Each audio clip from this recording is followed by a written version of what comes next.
మీకు ఈ వీడియో నచ్చినట్లయితే వీడియో క్లిక్ చేసి ఛానల్కి సపోర్ట్ చేయండి. శరత్ చంద్ర ముంబై నుంచి ఆ స్పెషలిస్ట్ డాక్టర్ని తీసుకొస్తాడు. ఆ డాక్టర్ భూమికి ఆపరేషన్ చేయడానికి ఆపరేషన్ థియేటర్లోకి వెళ్ళి చెక్ చేస్తాడు.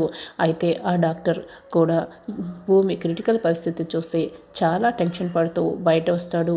డాక్టర్ నా కూతురికి ఎలా ఉంది అని శరత్ చంద్ర అడుగుతూ ఉంటాడు.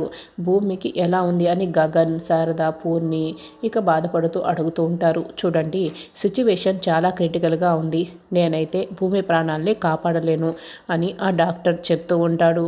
అదేంటి డాక్టర్, మీరే అలా మాట్లాడితే ఎలా అని శరత్ చంద్ర ఇక బాధపడుతూ అడుగుతూ ఉంటాడు. చూడండి, బుల్లెట్ గుండెకి చాలా దగ్గరలో ఉంది. ఆ బుల్లెట్ నేనైతే బయటకు తీసేస్తాను, కానీ బుల్లెట్ తీసే సమయంలో గుండె ఆగిపోవచ్చు. బుల్లెట్ తీసేస్తాను, కానీ ఇక బతకకపోవడం అనేది ఆ దేవుడి చేతుల్లోనే ఉంది. ఎందుకంటే నేను బుల్లెట్ మాత్రమే తీయగలను. ఒకవేళ మధ్యలో గుండె ఆగిపోతే దానికి బాధ్యున్నైతే నేను కాదు. కాబట్టి నా చేతుల్లో ఏమీ లేదు. ఇక ఆ దేవుణ్ణి వేడుకోవాల్సిందే అని డాక్టర్ అంటూ ఉంటాడు. అయ్యో డాక్టర్ గారు, మీరే ఇలా మాట్లాడుతున్నారు ఏంటి అని శరత్ చంద్ర ఇక దండం పెడుతూ అడుగుతూ ఉంటాడు. ఇక గగన్ కూడా చాలా బాధపడుతూ ఉంటాడు. శారదా, పూర్ణి కూడా చాలా బాధపడుతూ ఉంటారు. ఇక ఆ దేవుణ్ణే వేడుకోండి, నేనైతే బుల్లెట్ తీస్తాను అని ఆ స్పెషలిస్ట్ డాక్టర్ చెప్తూ ఉంటాడు.